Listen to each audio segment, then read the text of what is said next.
오늘 우리에게 주시는 하나님 말씀은 말라기 1장 1절에서 5절 말씀입니다. 여호와께서 말라기를 통하여 이스라엘에게 말씀하신 경고라. 여호와께서 이르시되 내가 너희를 사랑하였노라 하나 너희는 이르기를 주께서 어떻게 우리를 사랑하셨나이까 하는도다. 나 여호와가 말하노라. 에서는 야곱의 형이 아니냐. 그러나 내가 야곱을 사랑하였고 에서는 미워하였으며 그의 산들을 황폐하게 하였고 그의 산업을 광야의 이리에게 넘겼느니라. 에돔은 말하기를 우리가 무너뜨림을 당하였으나 황폐된 곳을 다시 쌓으리라 하거니와 나 만군의 여호와는 이루노라. 그들은 쌓을지라도 나는 헐리라. 사람들이 그들을 일컬어 악한 지역이라 할 것이요 여호와의 영원한 진노를 받은 백성이라 할 것이며 너희는 눈으로 보고 이르기를 여호와께서는 이스라엘 지역 밖에서도 크시다 하리라.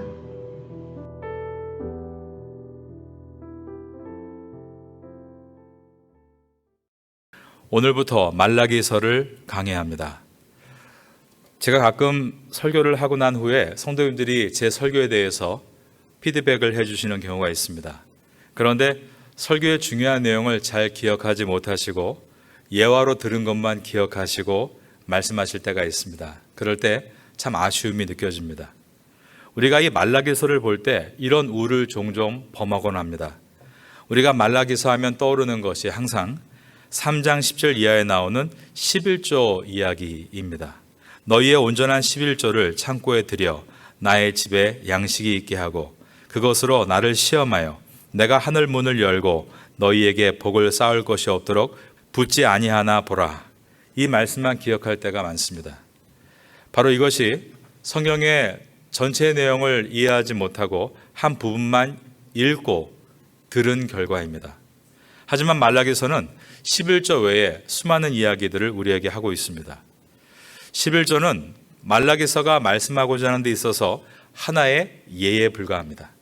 만약에 말라기서를 우리가 이야기하면서 11조 하나만 이야기하고 말라서를 끝낸다면 말라기 선지자는 정말 땅을 치고 통곡할 것입니다. 말라기서는 어떤 말씀인가? 말라기는 구약 성경의 제일 마지막 책입니다. 말라기는 구약과 신약을 연결하는 고리 역할을 하는 말씀입니다. 말라기서의 마지막 끝부분 4장 5절과 6절에는 보라 여호와의 크고 두려운 날이 이르기 전에 내가 선지자 엘리야를 너희에게 보내리니 그가 아버지의 마음을 자녀에게로 돌이키게 하고 자녀의 마음을 그들의 아버지에게로 돌이키게 하리라. 돌이키지 아니하면 두렵건대 내가 와서 저주로 그 땅을 칠까 하노라 하시니라 라고 끝을 맺습니다. 그러면서 하나님께서 크고 두려운 날에 선지자 엘리야를 보내시겠다라고 말씀하고 있습니다. 그리고 그 역할은 하나님 아버지의 마음을 자녀에게로 돌이키게 하고 자녀의 마음을 하나님 아버지께로 돌이키게 하리라 라고 예언되어 있습니다. 그리고 나서 이제 신약 성경인 누가복음 1장 17절을 보면 하나님의 천사가 말하기를 그가 또 엘리야의 심령과 능력으로 주 앞에 먼저 와서 아버지의 마음을 자식에게 거스르는 자를 의인의 슬기에 돌아오게 하고 주를 위하여 세운 백성을 준비하리라 라고 기록되어 있습니다. 이처럼 말라기서는 구약 성경과 신약 성경을 연결하는 고리 역할을 하고 있는 것입니다. 그리고 이 말라기서에서 예언된 엘리야는 바로 누가복음에서 천사가 사가랴와 엘리사벳 부부에게 수태고절을 함으로 태어난 세례 요한을 가리키는 것이었습니다. 구약시대에 영적으로 잠자는 백성들을 깨웠던 엘리야와 같이 세례 요한이 신약시대에 나타나 회개하라 천국이 가까웠다라며 백성들을 깨우고 예수님의 길을 예표하게 될 것을 이 말라기서가 예언을 했던 것입니다. 말라기는 한자어가 아니라 히브리어입니다.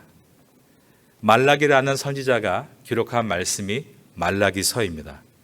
그런데 말라기를 이름으로 볼 것인가에 대해서는 여러 의견이 지금도 남아 있습니다. 왜냐하면 말라기의 뜻이 히브리어로 나의 사자라는 뜻이기 때문입니다. 그래서 어떤 선지자의 실명일 수 있지만 어쩌면 그 선지자의 가명일 수도 있다. 이렇게 학자들은 생각을 하고 있습니다. 말라기가 언제 기록된 말씀인가? 성경책에서 구약의 마지막 부분이 되는 세 권의 말씀이 있죠. 학개, 스가랴, 말라기. 이 세 권의 예언서는 바벨론 포로 이후에 백성들이 고향에 돌아갔을 때 기록된 말씀들입니다. 그 중에 학개서와 스가랴는 이스라엘 백성이 1차로 포로 귀환에서 무너진 예루살렘 성전을 재건할 때 기록되었던 말씀입니다. 말라기서는 1차 귀환 후에 80년 후에 2차 귀환이 이루어지고 있을 때 우리가 알고 있듯 에스라서에서 에스라가 예배를 회복하고 이제 13년 이후에 3차 귀환을 느헤미야가 이끌고 가면서 예루살렘 성벽을 건축함으로 구약은 끝이 납니다. 학자들은 이 마지막 어간에 쓰여진 말씀이 말라기일 것이다 라고 생각을 하고 있습니다. 그래서 성경에서도 학개, 스가랴서 그 다음에 마지막으로 말라기서를 위치해 놓고 있는 것입니다. 하나님께서 그 당시에 이스라엘 백성에게 말라기서를 주신 목적이 무엇이었을까? 오늘 본문의 첫 절인 말라기 1장 1절을 보겠습니다. 여호와께서 말라기를 통하여 이스라엘에게 말씀하신 경고라. 이 경고라는 히브리어가 마사라는 단어를 번역한 것인데 사실 이 마사는 부담, 짐이란 뜻이 있습니다. 이것은 선지자가 하나님 말씀에 신탁을 받은 것에 대해서 부담과 짐으로 느꼈다는 것을 보여줍니다. 그런데 개역 개정은 이스라엘에게 말씀하신 경고라라고 번역을 했습니다. 좀 딱딱한 번역이 됐는데 원뜻에 충실하게 번역한다면 말라기의 손을 통해 이스라엘 백성에게 향한 하나님의 선포이다 이렇게 이해할 수 있겠습니다. 물론 말라기서 안에 분명 제사장들과 백성을 향한 하나님의 심판과 책망의 내용이 들어있는 것이 사실입니다. 그러나 말라기서 전체를 볼 때 이 내용은 이스라엘 백성이 질문을 하고 있고 하나님께서 그 질문에 대해서 친절한 대답을 하시는 그와 같은 질문과 답의 형식으로 되어 있다는 것입니다. 말라기서는 총 4장으로 되어 있습니다. 1장부터 3장까지 6번에 걸친 백성의 질문과 답이 들어있고 마지막 4장은 총 결론을 내리고 있는 말씀입니다. 이제 이스라엘 백성들이 첫 번째 어떤 질문을 했는가? 1장 2절에 그 내용을 볼 수 있습니다. 2절에 보시면 여호와께서 이르시되 내가 너희를 사랑하였노라 하나 그 다음 보시면 너희는 이르기를 주께서 어떻게 우리를 사랑하였나이까 하는도다. 첫 번째 질문이 어떻게 우리를 사랑하셨습니까? 라는 질문으로 나타나고 있습니다. 이 질문에 대해서 하나님의 대답이 2절 중반부터 오늘 본문의 끝절인 5절까지인 것입니다. 이와 같이 하나님은 세심하고 자상한 답변을 해주고 계십니다.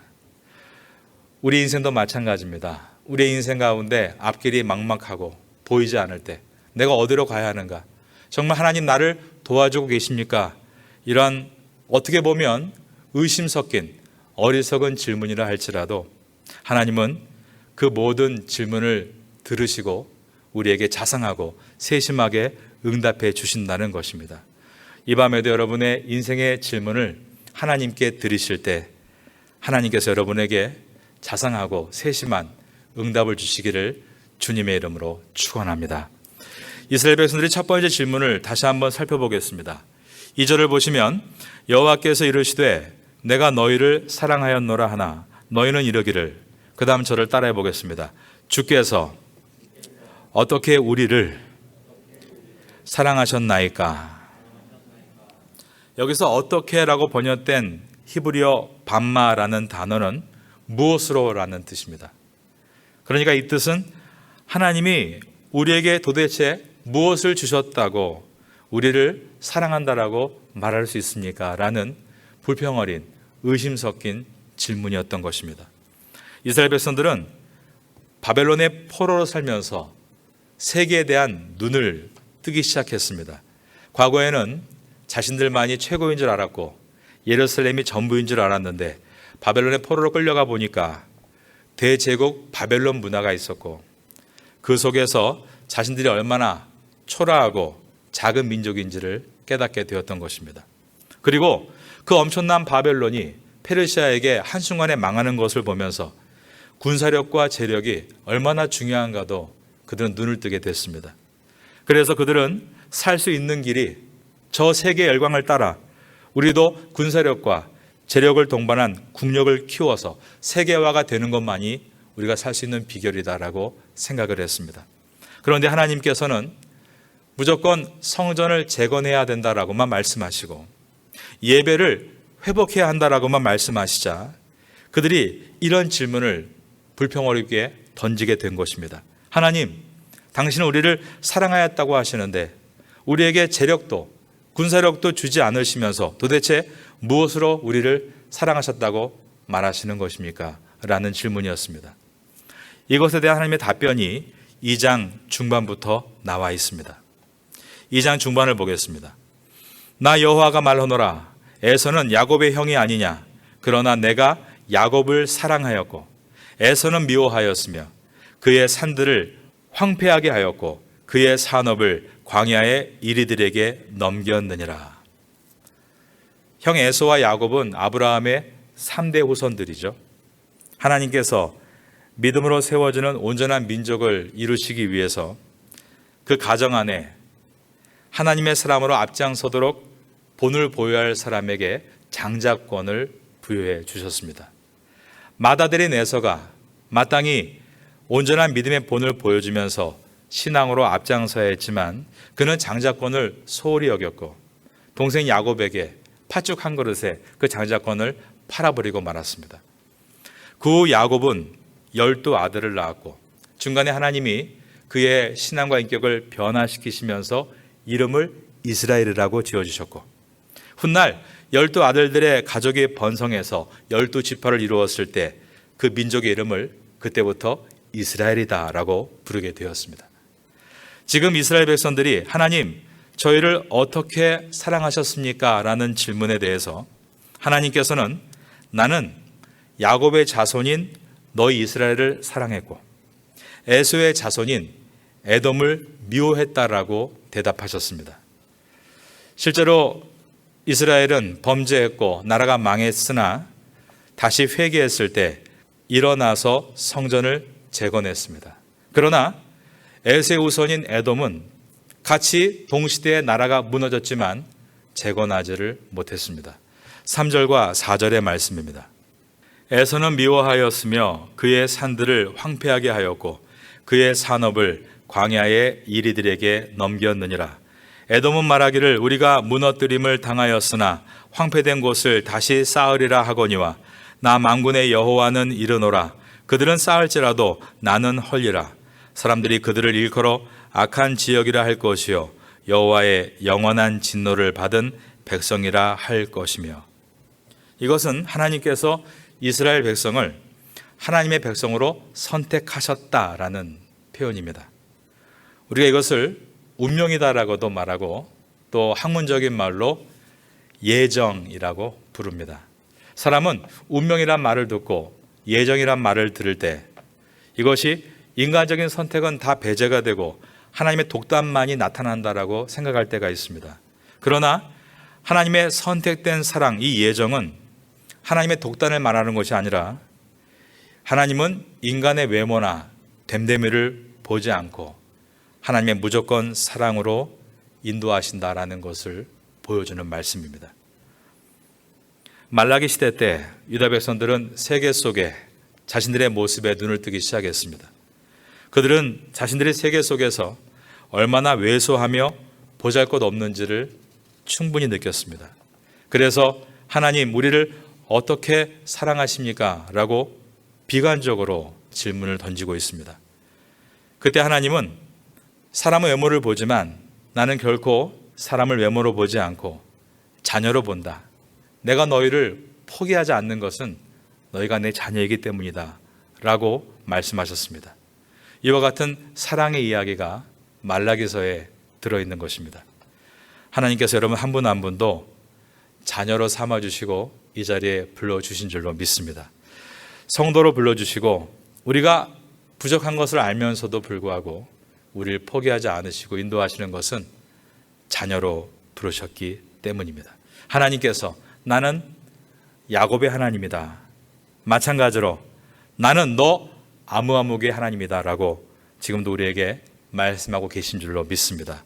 이 밤에 그 주님의 음성을 들을 수 있는 성도가 될 수 있기를 예수님의 이름으로 축원합니다.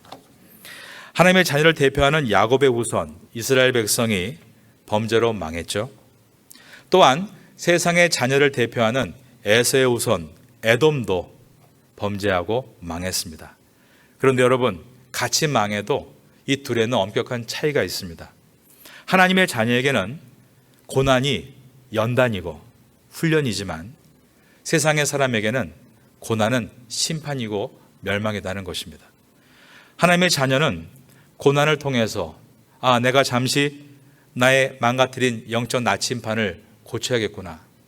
나침판을 다시 바르게 세워서 나의 인생의 방향을 하나님께로 맞춥니다. 그러나 세상의 자녀는 고난 가운데 왜 안 될까? 내가 더 세상적이어야 되는가? 세상의 방법을 찾다가 결국 멸망으로 치닫게 된다는 것입니다. 하나님은 이스라엘 백성을 다음과 같이 위로하셨습니다. 오늘 본문의 마지막 절인 5절 말씀입니다. 너희는 눈으로 보고 이르기를 여호와께서는 이스라엘 지역 밖에서도 크시다 하리라. 이것은 너희의 지난 날을 돌아보라는 말씀이었습니다. 사실 이스라엘 백성들은 바벨론의 포로로 끌려가면서 세계화에 눈을 떴고 오히려 그것으로 인해서 하나님이 온 세계에서도 크신 분이라는 것을 깨달을 수 있었습니다. 그들이 볼 때 영원히 멸망하지 않을 것 같은 바벨론이 망할 때였습니다.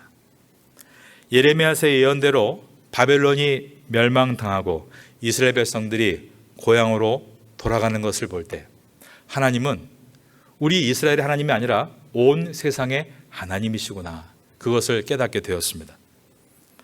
페르시아 대제국 속에서도 마찬가지입니다. 성전을 재건할 때 이스라엘 백성들이 회개하고 영적 나침판을 다시 바르게 세우자 페르시아의 고레스 왕이 과거에 바벨론 느부갓네살 왕이 빼앗아갔던 모든 성전의 금은 보화와 예배의 기구들을 다 돌려주었던 것입니다. 이것은 결코 사람이 할 수 있는 일이 아니었습니다. 여러분 지금 우리나라 문화재들이 일본에 얼마나 많이 가 있습니까? 그리고 중국이 얼마나 많이 가 있습니까? 그것 찾아오는 것 거의 불가능하다라고 말해야 합니다. 이탈리아의 화가 다빈치가 그린 우리가 알고 있는 모나리자 상이 있죠. 지금 그게 어디 있습니까? 프랑스에 있죠. 물론 뭐 사연이 있습니다만 이탈리아가 지금도 그것 때문에 서명운동하고 달라고 됩니까? 절대 안 됩니다. 작품 하나도 돌려받기 위해서 온 국민이 서명을 하고 데모를 해도 불가능한 일인데 바벨론 왕이 빼앗아갔던 성전의 모든 금은 보물과 그리고 그 기구들을 다 돌려받았다는 것은 하나님의 역사가 아니고는 도저히 설명할 수 없는 길인 것입니다. 이스라엘 백성들은 이 모든 보화를 가지고 고향으로 돌아갔습니다. 그런데 성전을 재건하려고 하자 방해 세력을 만납니다. 그래서 성전 재건에 실패합니다. 무려 16년 동안이나 건축이 중단된 상태였습니다. 만약에 건물이 저 방콕 시내에 16년 동안 방치되고 있다면 어떤 결론을 내릴까요? 철거해야죠. 실패한 것입니다. 하지만 그때 하나님께서 학개와 스가랴를 통해서 말씀하시는데 그 내용이 너희가 몸은 돌아왔으나 마음은 돌아오지 않았구나. 이 말씀에 이스라엘 백성이 회개하고 반응하자 하나님께서 놀랍게 역사하시는데 16년 동안 중단되었던 그 공백의 성전 재건이 다시 시작이 되었고 완성을 했는데 바로 그때가 주전 516년이었습니다. 이 해는 예루살렘 성전이 무너진 주전 586년부터 정확하게 70년 후였던 것입니다. 하나님께서 예레미야 선지자를 통해서 이스라엘은 70년 만에 다시 고국으로 돌아가리라 그 말씀의 내용이 몸만 돌아가는 것이 아니라 그들의 마음이 하나님께로 돌아가는 것임을 깨달았을 때, 바로 그때 70년 되던 해에 성전을 완성할 수 있었다는 것입니다. 이것은 인간이 헤아릴 수 없는 놀라운 하나님의 경륜입니다. 인간은 분명 실패했습니다. 시간을 허비했습니다. 그런데 하나님은 그 허비한 시간마저도 선용하셔서 하나님의 놀라운 뜻을 이뤄가는 우리가 도저히 이해할 수 없는 능력의 하나님이심을 온 열방을 통해 보여주신 것입니다. 여러분, 늦은 사람은 아무도 없습니다. 우리에게 허비된 것은 아무것도 없습니다. 오늘 내가 내 몸뿐 아니라 마음이 주 앞에 있다면 그 모든 시간은 우리에게 회복으로 돌아올 줄로 믿습니다. 5절을 다시 읽겠습니다. 너희는 눈으로 보고 이르기를 여호와께서는 이스라엘 지역 밖에서도 크시다 하리라.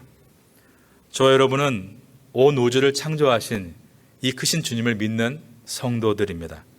말라기를 시작하면서 이제 이 크신 하나님에 대해서 우리가 만나게 될 것입니다.